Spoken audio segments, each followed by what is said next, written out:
টানা ৩ বছর ধরে রাশিয়ার সঙ্গে যুদ্ধ চালিয়ে কি আদৌ কিছু পেল ইউক্রেন? এই প্রশ্নের উত্তর খুঁজতে গেলে দেখা যায় ইউক্রেনের অর্জন কার্যত শূন্য। যে ন্যাটো জোটে ইউক্রেনকে টেনে নিতে চেয়েছিল আমেরিকা ও তার মিত্ররা, সেই পরিকল্পনা কেবল কাগজেই সীমাবদ্ধ। বাস্তবে রাশিয়ার প্রেসিডেন্ট ভ্লাদিমির পুতিন তার কৌশলী চালগুলো দিয়ে বিশ্ব রাজনীতিতে নিজেদের আধিপত্য আরও দৃঢ় করেছেন। পুতিনের ফাঁদে পা দিয়ে এখন ক্ষতির খতিয়ান দেখতে গেলে ইউক্রেনের মূল্যবান অঞ্চল হারানোর গল্প অনেক বড়। ইউক্রেন ইতিমধ্যেই হারিয়েছে দোনেক্স, লুহানস্ক, জাপোরিজিয়া এবং খেরসনের মতো গুরুত্বপূর্ণ অঞ্চলগুলো। এই অঞ্চলগুলোর ক্ষতি এমন এক ধাক্কা যা কখনোই পূরণ করার নয়। তবে সামান্য সান্ত্বনার জায়গা হলো ইউক্রেনের সেনারা রাশিয়ার কুরস্ক অঞ্চলে ঢুকে পুতিনকে সরাসরি চ্যালেঞ্জ ছুড়ে দিয়েছে।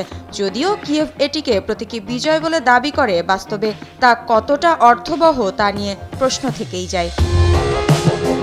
তবে বলাই যায় কুরস্ক অঞ্চল ছিল এক প্রকার পুতিনের কৌশলী চাল।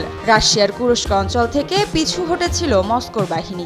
অনেকে মনে করেছিল এটি পুতিনের দুর্বলতা, কিন্তু বিশ্লেষকরা এটিকে পুতিনের বুদ্ধির খেলা বলে অভিহিত করেছেন। কুরস্ক অঞ্চল দখল করতে গিয়ে ইউক্রেন যে আর্থিক বা কৌশলগত কোনো লাভ করতে পারেনি তা ক্রমেই স্পষ্ট হয়েছে। বরং এটি পুতিনকে আধুনিক হাইপারসনিক ক্ষেপণাস্ত্র ব্যবহারের সুযোগ করে দিয়েছে।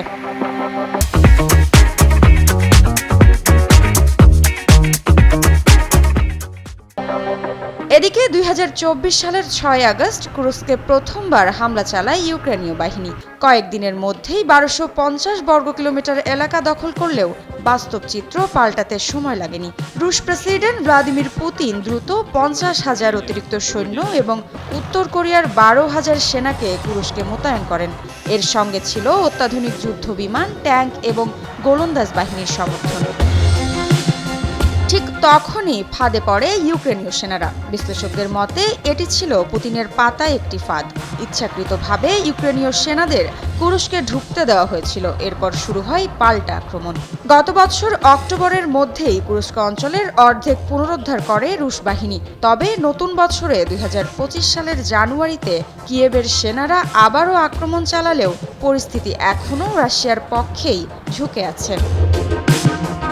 ৩ বছরের যুদ্ধে ইউক্রেন হারিয়েছে অনেক কিছু: ভূখণ্ড, আর্থিক স্থিতি এবং রাজনৈতিক অবস্থান। অন্যদিকে পুতিন এই যুদ্ধকে তার কৌশলী পরিকল্পনা বাস্তবায়নের হাতিয়ার হিসেবে ব্যবহার করেছেন। আন্তর্জাতিক রাজনীতির ময়দানে এটি ছিল মাস্টার প্লেয়ার পুতিনের আরেকটি বড় সাফল্য। তবে প্রশ্ন থেকেই যায়, এই যুদ্ধের সমাপ্তি কোথায়? মৃত্তিকা বিশ্বাস, নিউজ 24।